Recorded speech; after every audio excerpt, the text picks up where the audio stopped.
mungkin dalam kurun waktu 2025 sampai 2045. Indonesia itu akan mengalami apa yang namanya bonus demografi. Jadi bonus demografi itu adalah jumlah usia produktif itu lebih tinggi dari usia non produktif. Dari data kami, data yang direhab saja, itu memang usianya sampai ada anak SD. Iya. Di Kota Lubuk Linggau ada, ya, Pak? ada anak kelas 5. Kok bisa tuh, Pak? Dapat barang haram itu kan termasuk barang yang cukup mahal tuh. Iya. Enggak gini, karena ada narkoba itu kan dipengaruhi beberapa faktor. Ya. Ada faktor lingkungan, faktor kemudahan narkoba, dan faktor keluarga. Nah ini kalau yang kemudahan tadi, misalnya karena di daerah itu menjadi pusat peredaran narkoba, jadi barang itu mudah ditemui. Yang ketiga karena lingkungan, ajakan teman. Yang ketiga keluarga.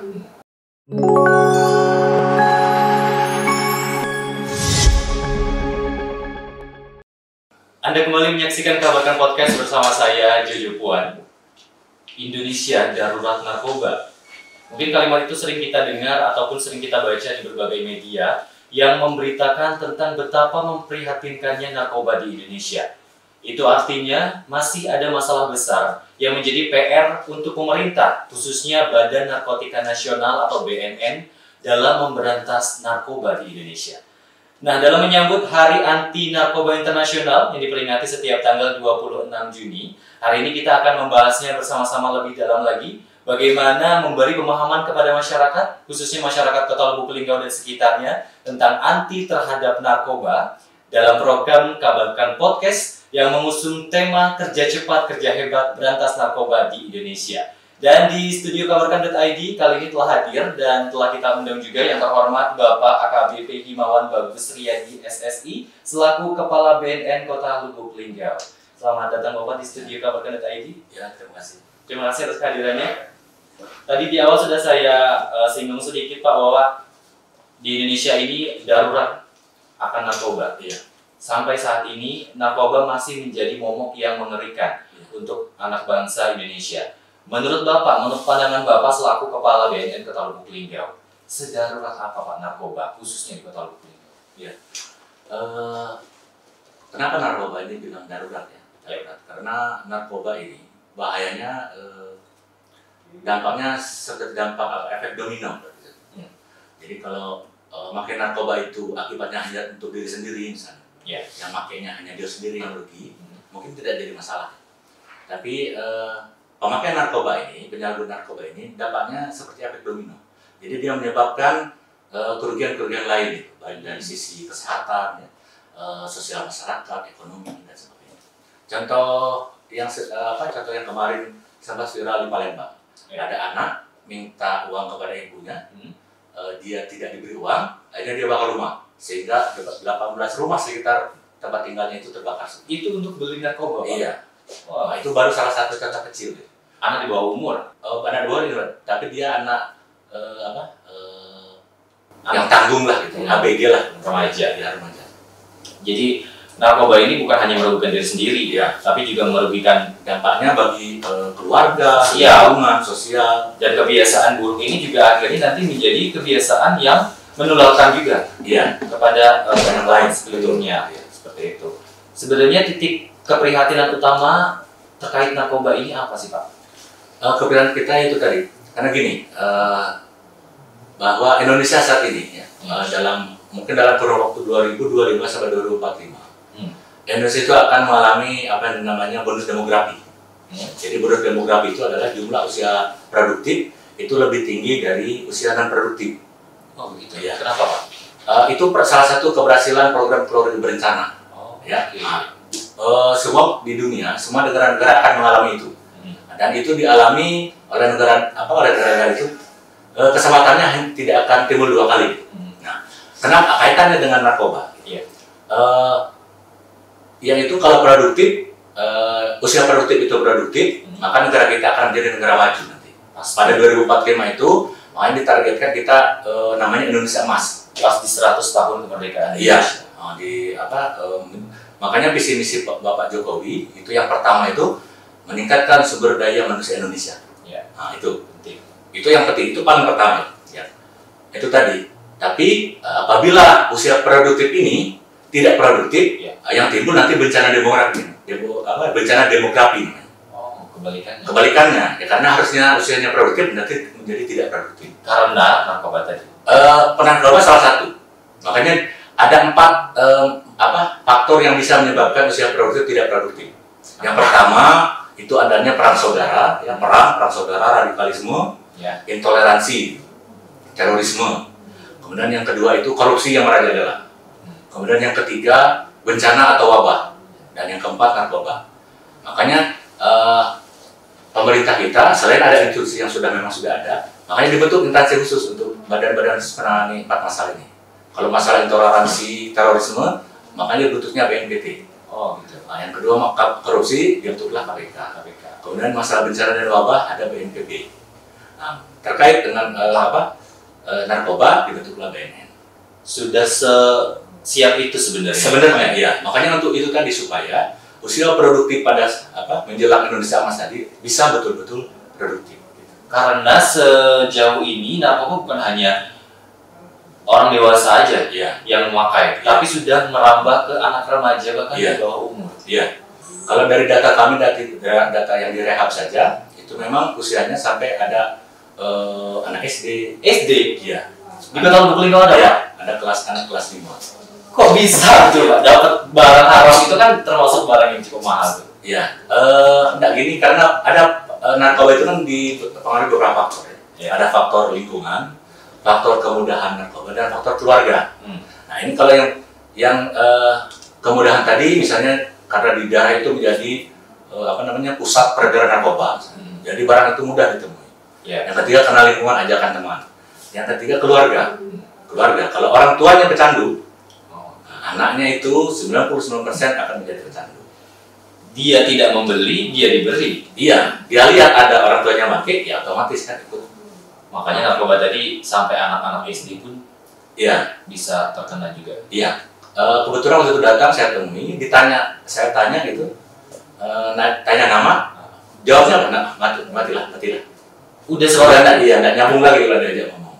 Sampai orang tuanya itu bilang, saya bukan lepas tangan Pak, tapi saya sudah angkat tangan.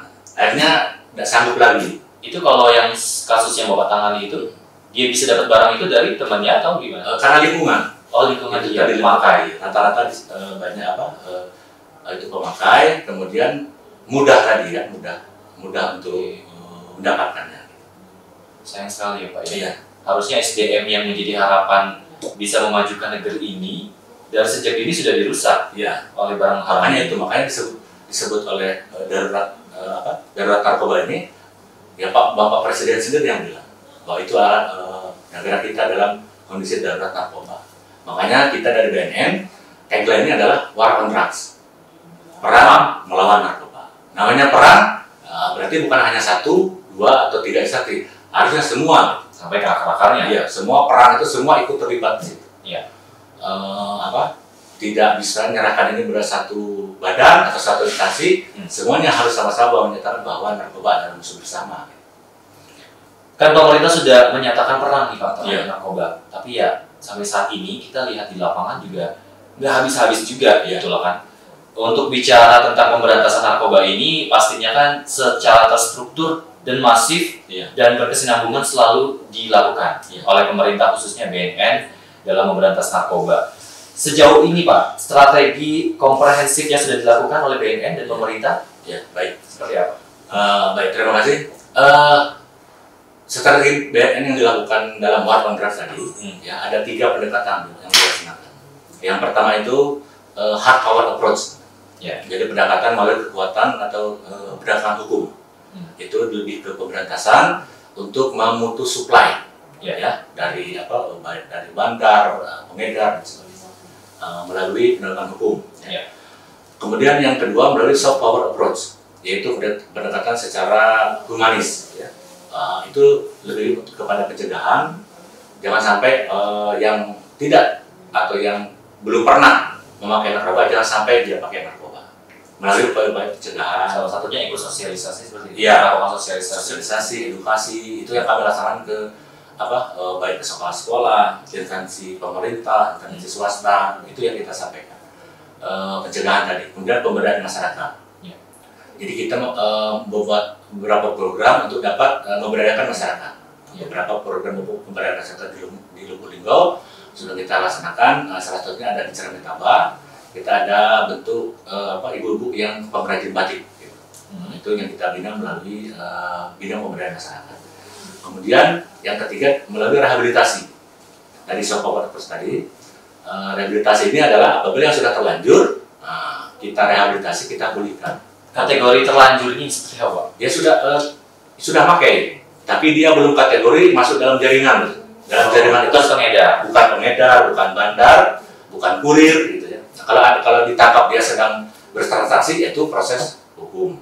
Tapi kalau ada yang misalnya dilakukan tes urin positif, kemudian itu baru kita asesmen. Kemudian ada juga yang orang tuanya, keluarganya melaporkan ke BNN karena anaknya atau anggota keluarganya menjadi pecandu narkoba. Ada juga Pak keluarga yang melaporkan? Ada. Jangankan yang terlibat pecandu narkoba, ada keluarga yang curiga anaknya narkoba, dia datang ke kami. Dia minta anaknya karena di kami ada namanya screening. Gitu. Screening kita kita tes urin, kita sini, kemudian ada pemeriksaan oleh tim dari BNN. Ada, tapi begitu dicek rupanya dia tidak. Tapi minimal orang tuanya lega bahwa anaknya tidak peduli. Itu sebenarnya itu yang harapan kita sebenarnya. Kalau keluarga yang seperti ini ya, kalau memang curiga, agak ragu-ragu, ya datang aja ke kami. Tidak akan diproses hukum. Ya benar. Itu justru malah itulah deteksi dini namanya. Ya. Jadi dicegah dari awal. Karena kalau sudah tingkat ketergantungannya sudah berat, agak sulit juga. Ya. Jangan sampai nanti awalnya coba-coba, kedua mulai nyari-nyari, ketiga akhirnya menjadi pelaku gitu. Seperti itu. Itu yang perlu kepedulian kita semua. Karena keluarga adalah orang utama yang bisa mencegah segala ini ya Pak ya. Keluarga itulah yang tempat mereka pulang gitu kan. Iya, benar. Jadi mereka tahu. Jadi diharapkan nanti ya keluarga minimal bisa mengenali dulu ini anaknya ada apa gitu kan. Kalau ada masalah, ada komunikasi gitu.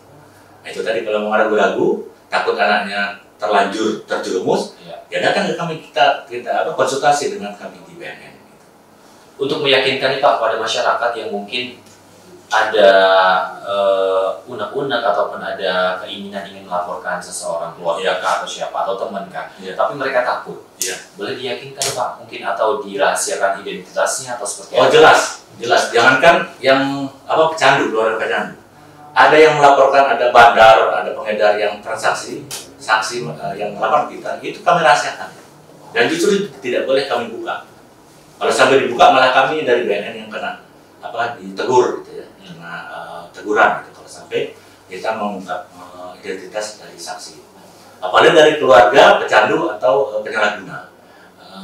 Apabila keluarga atau penyalahguna melaporkan itu tadi ada pecandu di keluarganya, itu undang-undang sudah menjelaskan bahwa tidak akan diproses hukum gitu.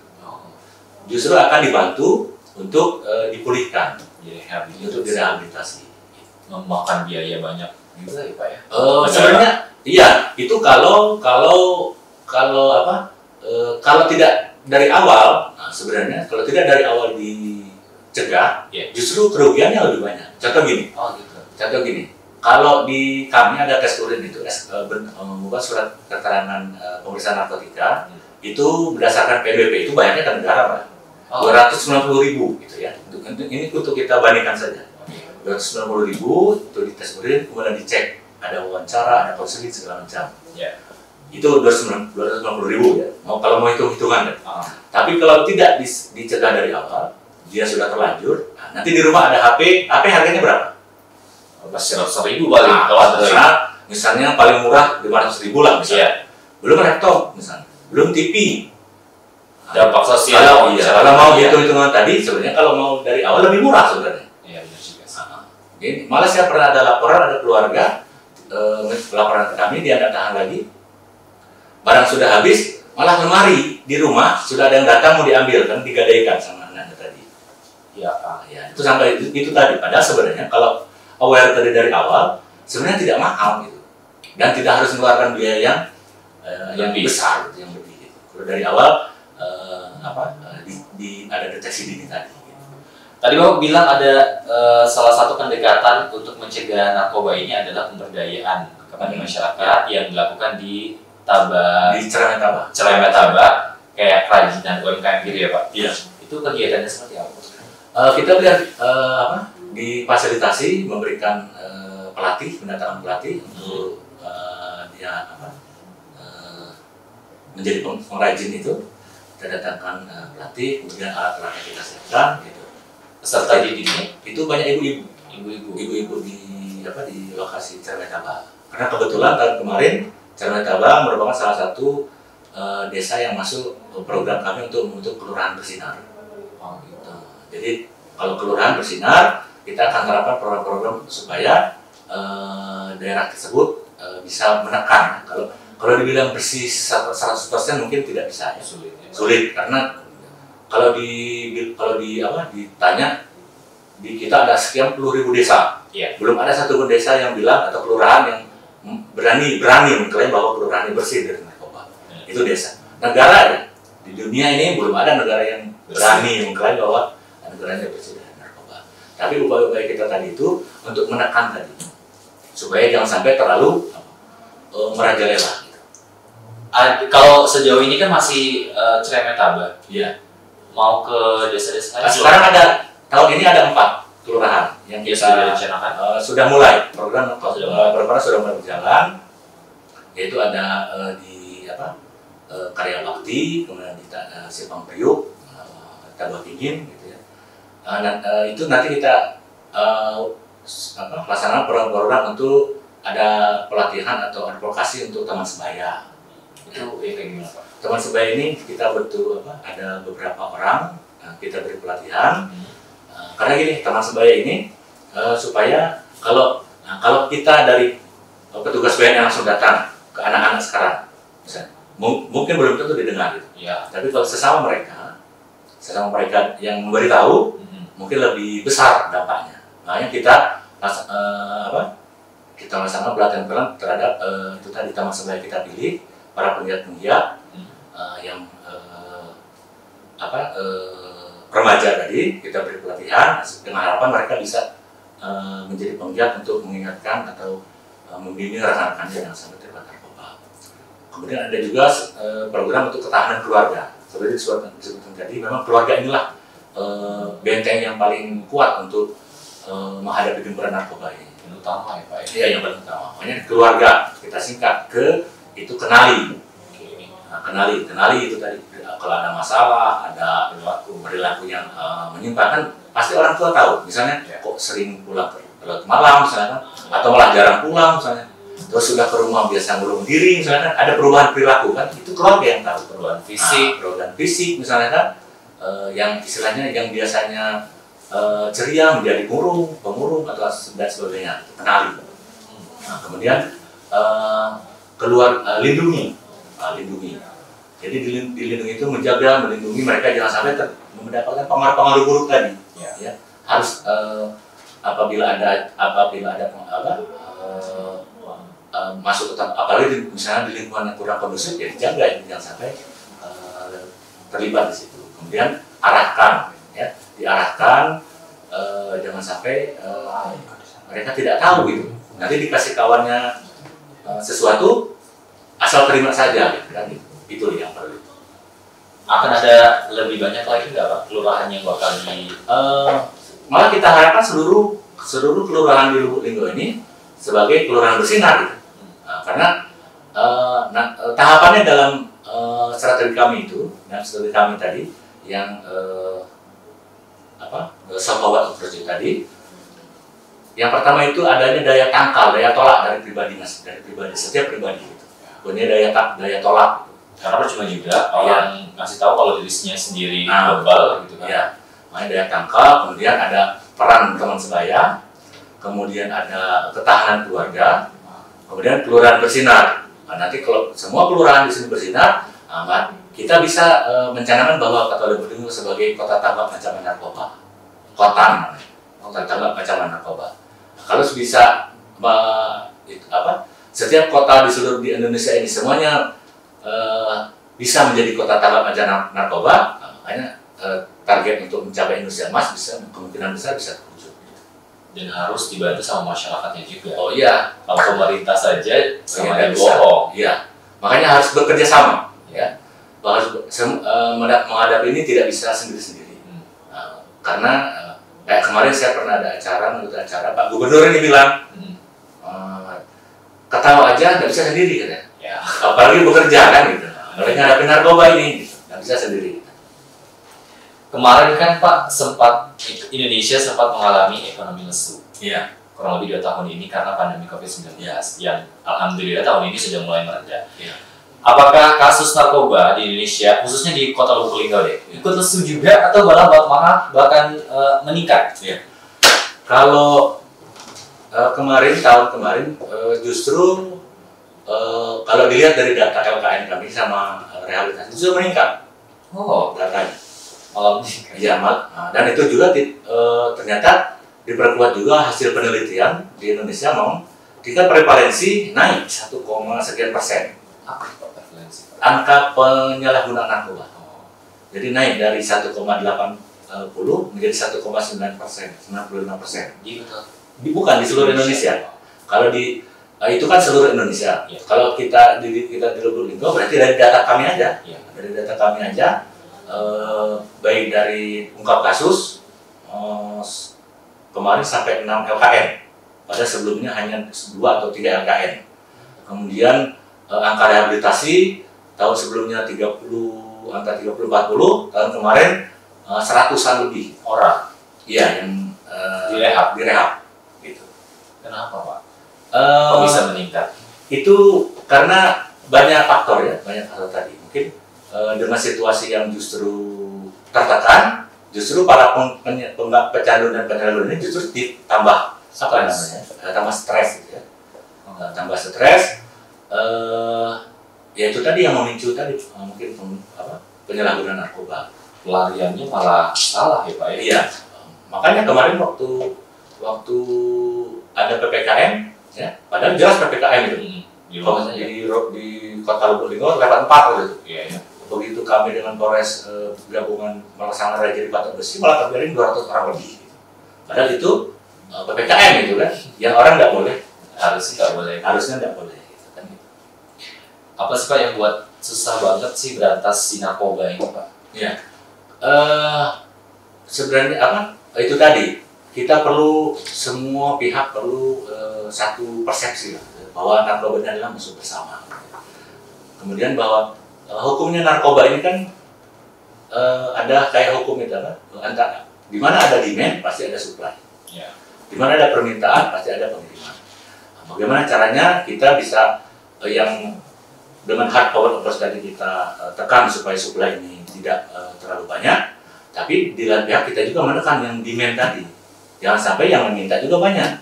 Karena kalau kita semakin kita berantas narkoba untuk supply kita tekan, tapi yang minta semakin masih tetap banyak, ya tetap barang itu akan terus masuk gitu. Ya. Justru bagaimana caranya segala cara ditempuh oleh para pelaku tindak pidana narkotika ini. Gitu.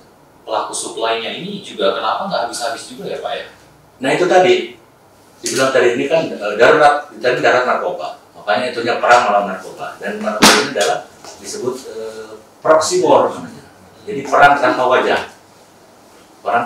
Jadi tanpa kita sadari sebenarnya memang di kita ini di negara-negara sekitar kita ini seperti damai gitu, dalam kondisi fisiknya gitu. Tapi narkoba ini digunakan salah satunya untuk menghancurkan suatu bangsa secara tidak langsung. Karena sudah terbukti dulu ya pada zaman dinasti Qing. Pada waktu itu Cina, kalau kita pernah nonton film Cina itu, yang riwayat kerajaan-kerajaan itu kan hebat-hebat. Ya. Justru Cina hancurnya bukan karena perang awalnya. Bisa dikuasai oleh Inggris itu. Justru awalnya dimasukkan candu.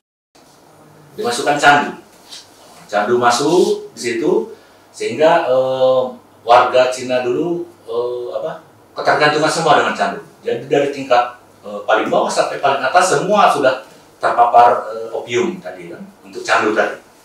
Pada saat rajanya sadar waktu itu Raja Cina yang berkuasa itu sadar bahwa sekarang sedang diserang tadi, sudah terlambat, sudah istilahnya apa?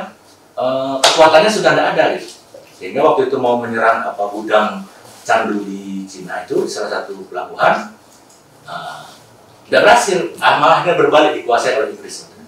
Dan Cina kembali lagi butuh berapa tahun coba? 100 tahun untuk kembali lagi menunjukkan asistennya sekarang ini. Jadi itu bahayanya narkotika. Jadi kita tidak bisa juga berpikir bahwa ini narkotika dilindur di mana gitu ya. Kita harus sadar bahwa narkotika sebenarnya salah satu upaya untuk menggerogoti bangsa dan negara gitu. Karena eksistensi negara nggak bisa hancur gara-gara narkoba. SDM-nya rusak. Itu tadi, kalau SDM rusak kan lemah gitu. Istilahnya kasarnya, kalaupun tentaranya sampai terpapar, disuruh nyerang ke utara dan bergerak ke selatan, kan kasarnya gitu. Kalau sudah terpapar. Dan itu contoh sudah terjadi waktu pada saat perang Nazi. Hitler dulu dia memberikan tentaranya pervitin, itu sejenis sabu. Jadi memang pada awal Nazi itu luar biasa, hampir menguasai seluruh daratan Eropa. Nah, tapi dia tidak sadar bahwa dampak dari narkoba tadi, dampaknya apa? Yang paling itu adalah adiksinya yang semakin meningkat. Gitu. Ketergantungannya yang semakin berat. Dia merusak jaringan otak, jaringan saraf, gitu kan. Makanya waktu itu bisa dikalahkan oleh Rusia, gabungan Rusia dengan Sekutu. Nah, makanya kalau sekarang disebut, kalau yang lagi viral tuh hura katanya kan. Nah, itu kan Rusia ketika mengalahkan Nazi, tentara Nazi yang sudah kacau sama pervitin namanya. Ternyata perang dengan narkoba itu sudah dari dulu. Iya. Makanya kalau ada sekarang kepada anak-anak muda sekarang, kalau ada yang bilang kalau tidak pakai narkoba tidak gaul, ketinggalan zaman. Justru yang pakai narkoba itu ketinggalan zaman. Orang pakai tahun 1800-an sudah pakai itu. Dan itu sudah rusak, sudah banyak contoh-contoh yang rusak gara-gara narkoba. Ibaratnya kita nggak perlu nyicipin tahi untuk rasa untuk tahu rasa. Iya. Apalagi zaman sekarang kan sudah informasi mudah diperoleh gitu ya. Iya. Mudah diperoleh, bahaya-bahaya narkoba sudah bisa diketahui gitu kan. Makanya jangan mudah dibodohi kawan kasarnya gitu. Kita bisa cari informasi-informasi itu. Maksudnya sudah dari zaman nenek moyang malah orang rusak gara-gara narkoba. Jadi kalau ada yang sekarang masih pakai narkoba, justru itu ketinggalan zaman gitu. Sejauh ini Pak, kalau Kota Lubuk Linggau masuk kategori kota yang seperti apa untuk narkoba? Kalau dari sekarang saat ini, memang kalau Lubuk Linggau ini memang karena daerah transit ya,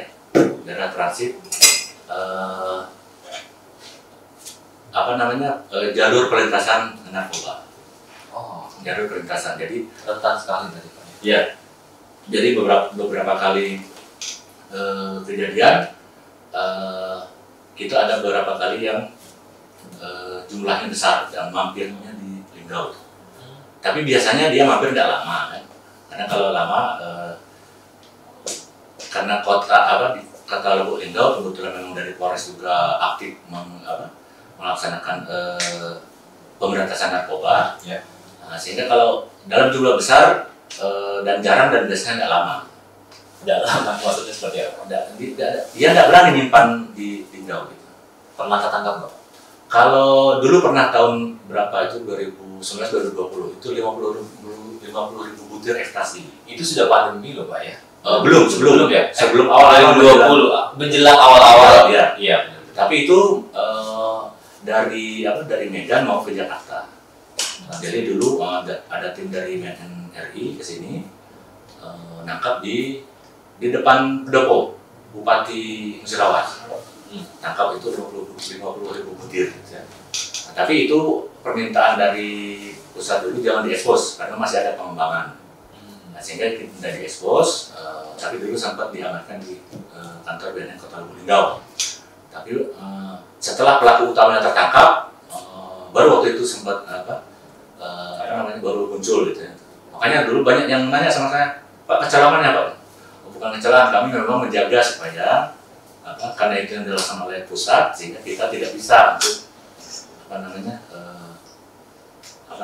mengekspos itu. Kalau diekspos nanti yang targetnya tahu dulu.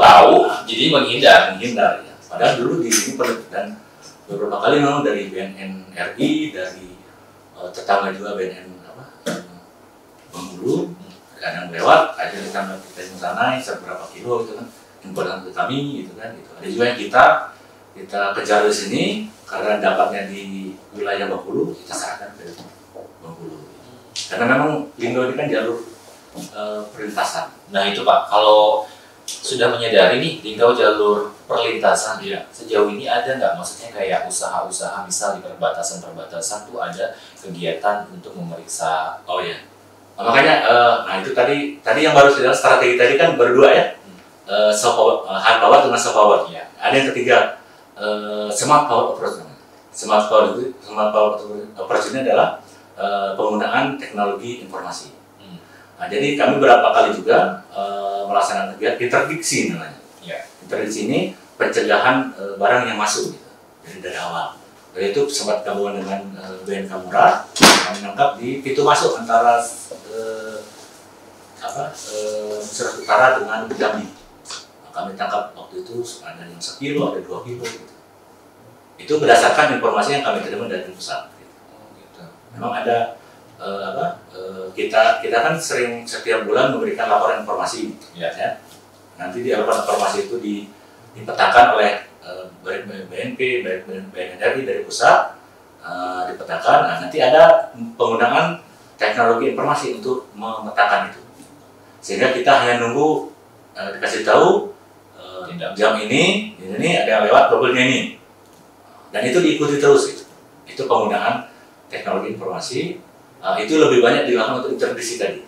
Jadi makanya kalau kemarin ada kejadian di mana Mesuji, jalan tol dari BNP menangkap 15 kilo gitu ya. Nah, itu interdiksi. Nah, jadi kalau karena ini ibarat kalau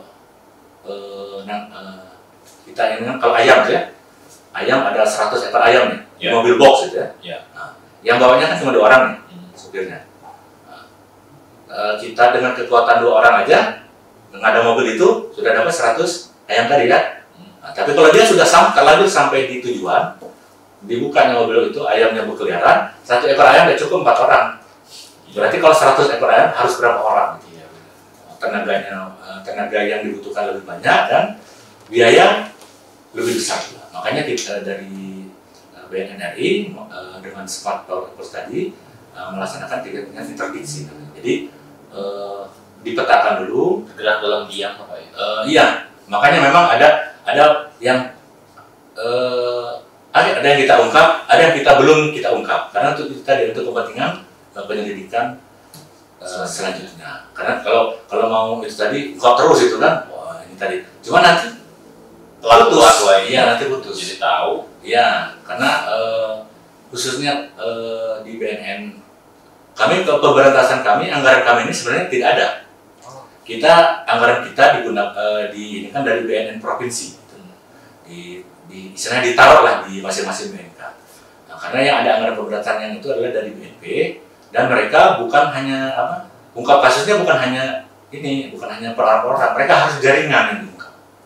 Jadi harus jaringan, makanya perlu waktu yang agak lama, kemudian harus pemetaan agak lama, supaya hasilnya itu tadi jaringan yang diungkap gitu.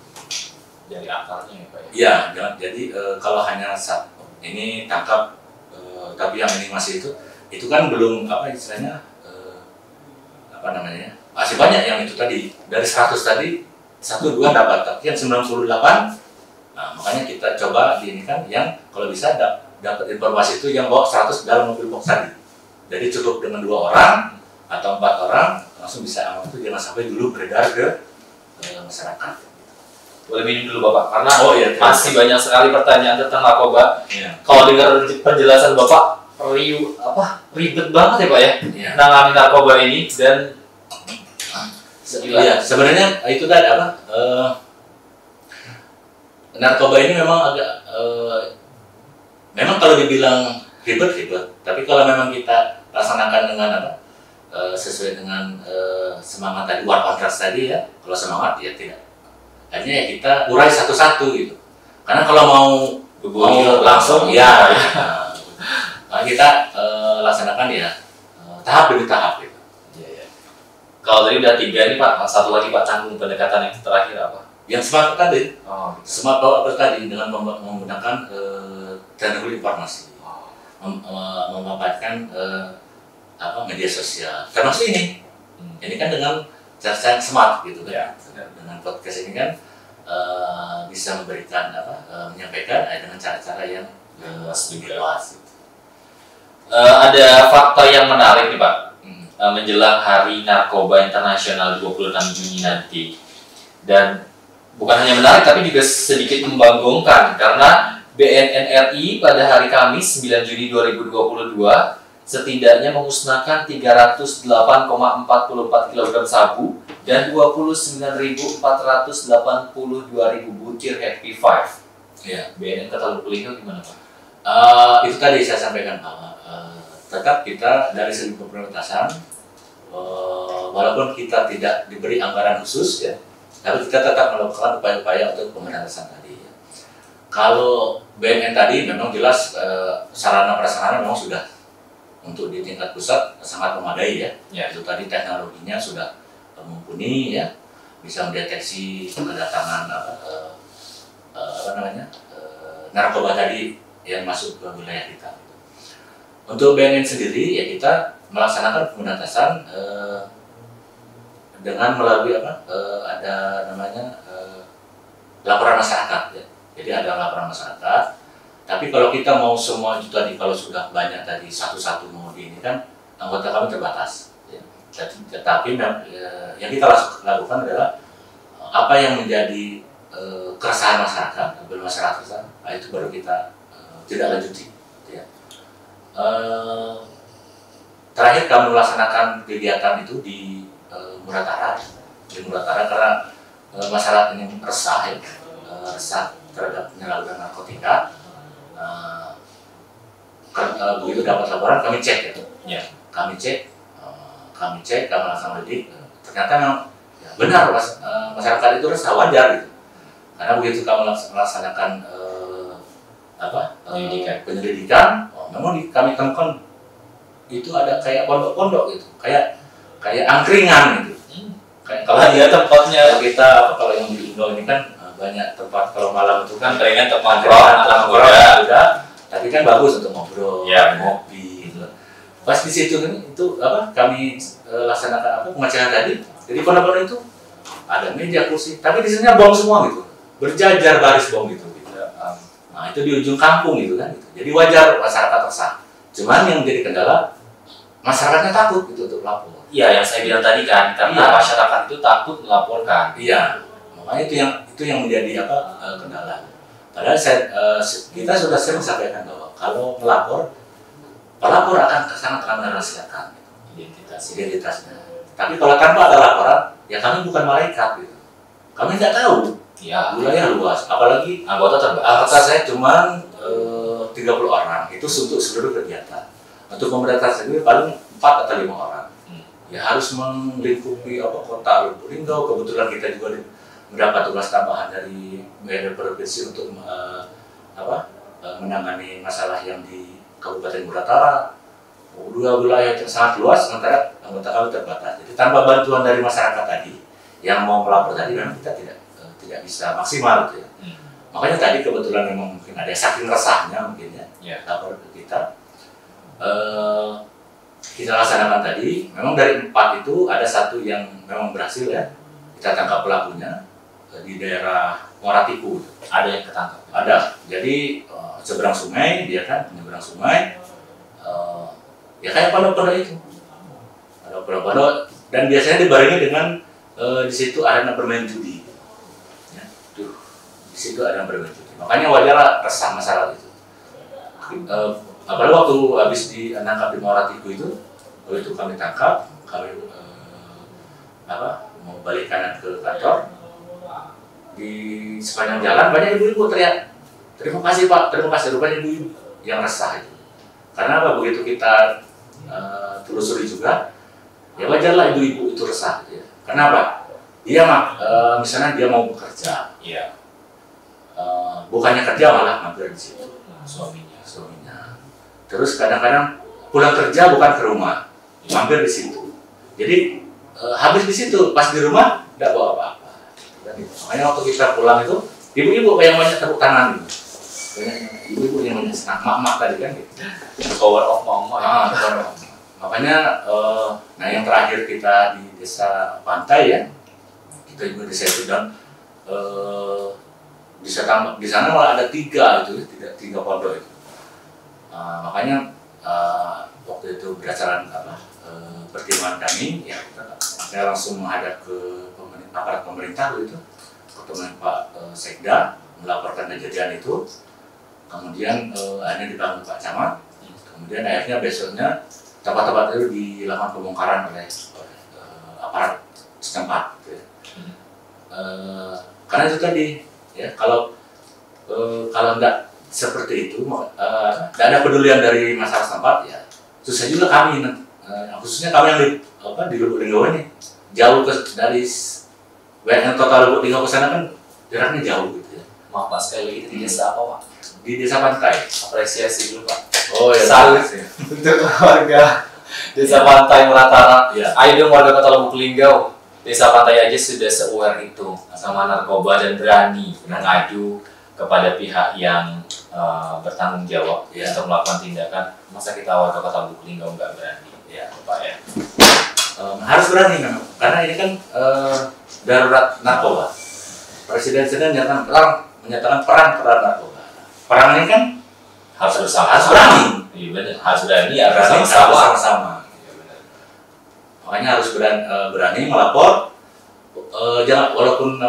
Jangan hanya ada tindak pidana, ada keluarga juga yang terlibat, ya laporan aja gitu.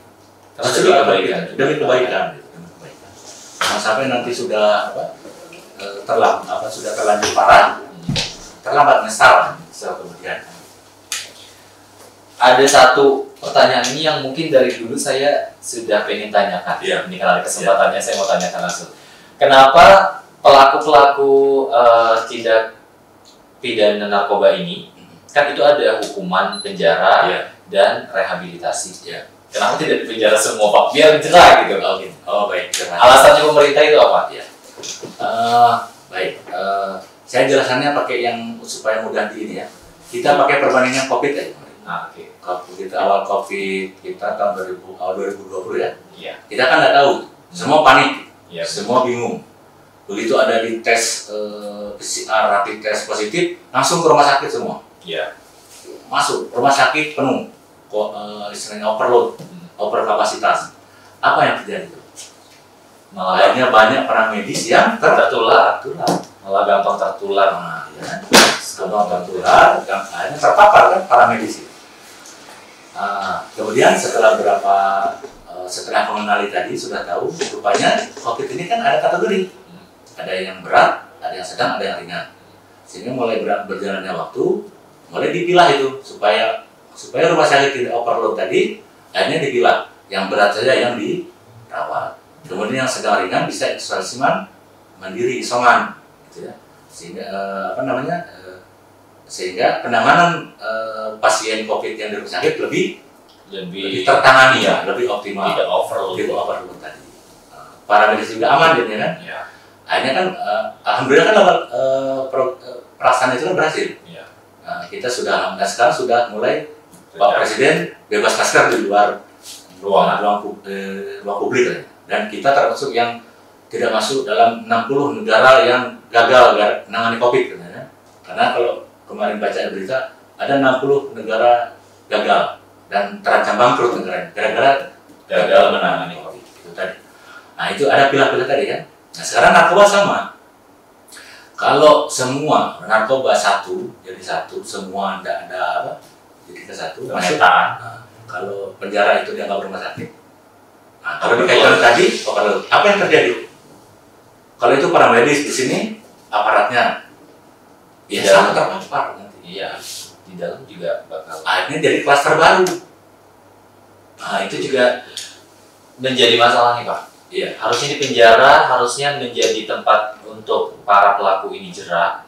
Tapi kenyataannya sekarang ada saja berita-berita yang memberitakan ada transaksi bahkan pesta narkoba di dalam penjara. Ini bukan menyudutkan pihak manapun, tapi kenapa kok bisa terjadi? Karena itu tadi saya bilang tadi, karena penanganan narkoba itu harusnya sama dengan tadi COVID. Jadi kalau yang berat tadi, yang COVID yang berat tadi kita anggap itu bandar, pengedar, kurir, itu yang langsung dipenjara. Gitu. Itu yang harus dipenjara.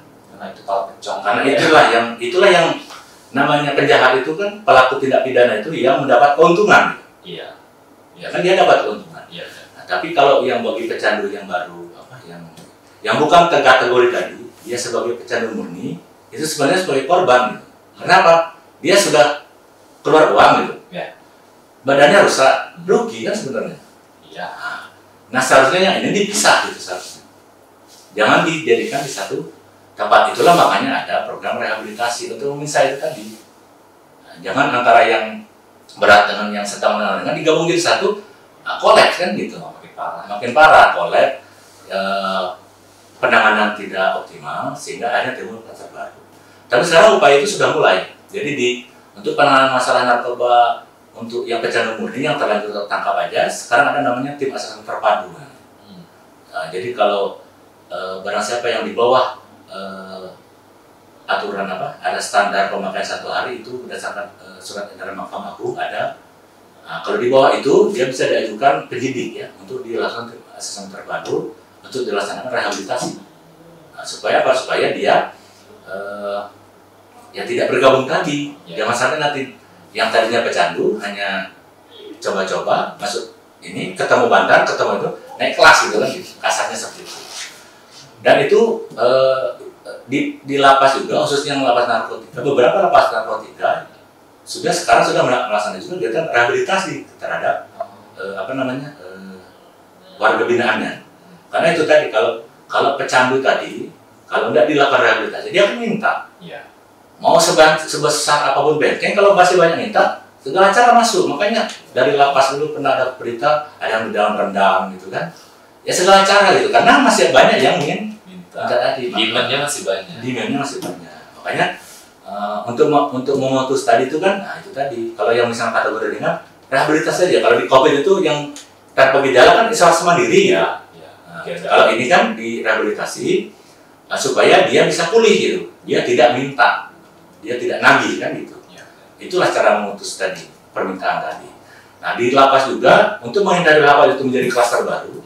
Nah, bagi yang narapidana narkotika tadi, pihak lapas itu melaksanakan rehabilitasi terhadap itu. Bukan berarti setelah direhabilitasi yang sudah dipenjara tadi langsung keluar, enggak. Itu tetap dia harus menjalani hukumannya. Tapi langkah itu tentu supaya tidak ada lagi demand di lapas gitu. Dan itu khususnya kita dari BNN Tubuh Linggau, BNN Sirawas, kita sudah berapa kali melaksanakan kegiatan rehabilitasi di lapas narkotika yang di Beliti. Itu salah satu tadi upaya untuk penanganan tadi supaya lapas tidak menjadi klaster, supaya jangan sampai nanti keluar dari lapas yang tadinya pecandu jadi pengedar gitu kan, yang benar jadi bandar, jangan sampai. Makanya slogan ada semacam itulah hukum mati bandarnya, selamatkan korbannya. Jadi yang bisa yang kira-kira masih bisa diselamatkan, yang bisa dipulihkan kita pulihkan. Karena apa? Itu tadi kalau mereka tidak dipulihkan, yang saya bilang tadi usia produktif yang harusnya produktif kan jadi tidak produktif. Iya bakal besar. Tapi kalau kita rehabilitasi, kita pulihkan, kemudian kita kasih program-program ke dia supaya dia bisa bermanfaat kembali ke masyarakat, nah, kan bisa mendukung tadi. Jangan sampai usia muda kita ini kan modal ini, modal untuk membangun negara ini ke depan. Tapi jangan sampai modal ini malah menjadi beban gitu. Yang harusnya modal untuk ini malah jadi biaya. Iya, malah jadi biaya. Makanya itu untuk tadi ya, terkait di lapas tadi itu tadi. Mungkin dari awal penanganan juga sudah sama dengan itu COVID sudah dipisahkan dari awal. Memang kalau pelaku tidak pidananya dia harus mempertanggungjawabkan itu secara hukum gitu. Tapi kalau bagi yang masih bisa diselamatkan, nah itu diselamatkan supaya dia bisa kembali ke masyarakat, bisa pulih, bisa bermanfaat bagi masyarakat. Mungkin ini seluruh masyarakat Kota Lubuk Linggau dan sekitarnya belum tahu semua tentang program, bisa dikatakan baru ya Pak ya? Ya. Ini program yang dimiliki oleh BNN Kota Lubuk Linggau, yaitu aplikasi layanan unggulan Sianti dan Salsabila yang berbasis digital. Itu program seperti apa? Oh ya, baik. Nah, itu salah satu program juga yang kami laksanakan terkait Smart Power Hours tadi. Ya. Kita membuat suatu layanan secara digital yang kita beri nama itu Sianti, ya, sistem pelayanan berbasis teknologi informasi. Dan itu sudah bisa di-download di Play Store, ada di Android. Dan itu BNN kota yang ada di Sumsel yang pertama baru Linggau. Yang ada, alhamdulillah gitu. Kita coba itu sebagai salah satu bentuk itu tadi, itu bisa menjawab keluhan masyarakat tadi. Kalau ada yang takut, kalau ada yang masih ragu-ragu, bisa buka aplikasi itu, bisa mengadu di situ. Bisa mengadu di situ. Di situ ada fiturnya, ada tentang info pencegahan, ada untuk laporan pengaduan, kemudian ada untuk pendaftaran TAT bagi penyidik dari Polres Lubuk Linggau atau Polres Utara. Kemudian ada registrasi rehabilitasi secara online. Nah, itu yang sebenarnya awalnya dari situ saya buat ini, supaya masyarakat tadi kalau takut datang ke BNN, kita buat ini bisa di rumah, bisa mencari informasi dulu. Setelah tahu informasinya, itu bisa daftar di situ secara online. Ada harus formulir yang langsung diisi, sehingga nanti bisa dikasih kita langsung petugas kami memberikan jadwalnya kepada dia, memberitahu. Gitu. Ada notifikasinya nanti. Malah kalau yang menjalani rawat jalan misalnya, dia harus rawat jalan setiap minggu. Nanti ada pemberitahuan di HP-nya. Harus download juga. Iya, download. Nah, nanti kalau sudah daftar, ada notifikasi. Nanti bisa bagi yang rawat jalan nanti ada notifikasi. Kemudian ada pelayanan SKPM juga secara online.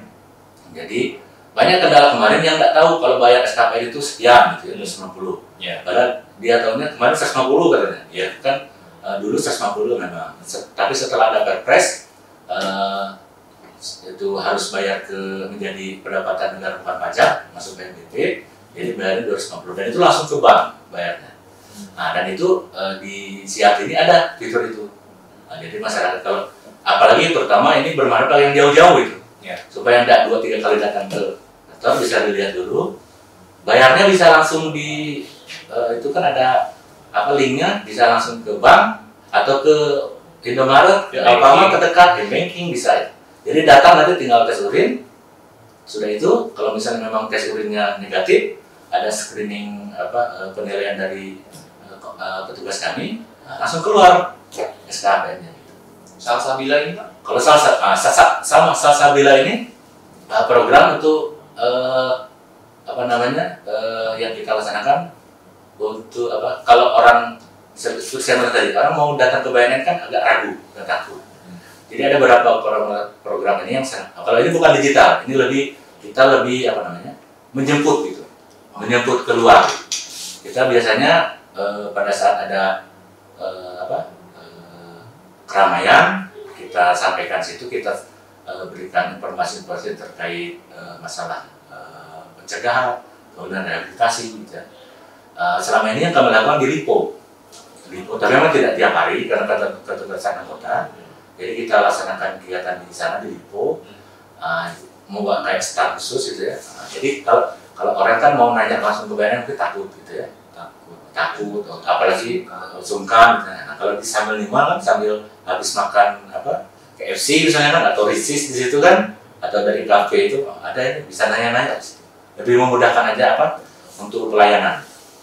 Sekali lagi kita tekankan ya, bagi warga Kota Lubuk Linggau dan sekitarnya yang mau tahu informasi apa saja yang terkait dengan BNN, khususnya BNN Kota Lubuk Linggau, bisa download aplikasi Sianti di Play Store atau App Store bisa juga. Kalau di